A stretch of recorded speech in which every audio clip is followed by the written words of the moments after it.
So people frequently say, you'll get over it. And to them I say, no, never. You know, dear Lord, I hope not. I hope I never get over it. I hope I don't forget. I don't want to be burdened with it in the same way forever, but I want to remember. I want to hold on to those memories. I want to integrate this loss into my life and make this part of my story as well. In my mind, in my experience, there's no progressive step. There's no process, a neat process that we go through.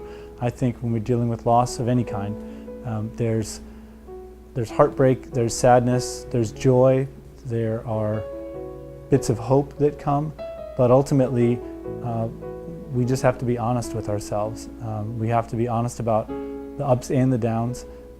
We have to be honest about our doubts and about the times that we wonder, you know, if we should go on and how we should go on, and how God could possibly be standing by and letting something like this happen to us. But when we do that, though there's no four-part plan or 4 steps or program for this, experiencing our life in its fullness is a way for us to observe God at work in our lives. I have a friend who I've made at a store I shop at a lot, Home Depot.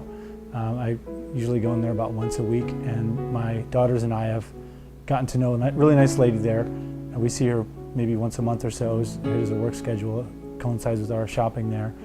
And she's super friendly, she loves my little girls, and she's really nice to them. And I told her once, she said, what's going on? And I said, you know, I'm getting a book published. And she said, what's it about? And I said, it's a book about grief. And she kind of stopped and she said, do you know how long you should grieve? And I was kind of surprised that there was an answer to that question. But I was trying to be friendly and I was interested. So I said, no, like how long? And she said, 2 months. You should only grieve for 2 months. She said, when my mother died, my aunt said, you've got 2 months and then you can move on and get over it. And I was a little bit dubious of this. I was trying to be friendly to my friend, but I just thought, this seems like very arbitrary kind of number to put out there, and kind of a time frame that didn't seem helpful to me. And I tried to let her know that it seemed a little, you know, restrictive to me. And she was insistent. She said, no, it works well. It works great for me. In fact, she said, recently my dog died, and I was really, really disappointed.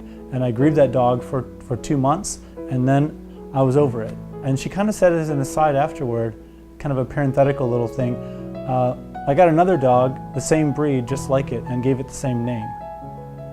And that really struck me in a kind of a metaphorical way. I just thought, right, yeah, you didn't get over it. You've set a time frame in some way, but I guess my thought about that was, if we don't deal with these issues, if we don't include these things into our story and let ourselves be sad and let ourselves mourn as long as we need to, then we're going to be stuck kind of reliving these same experiences for the rest of our lives.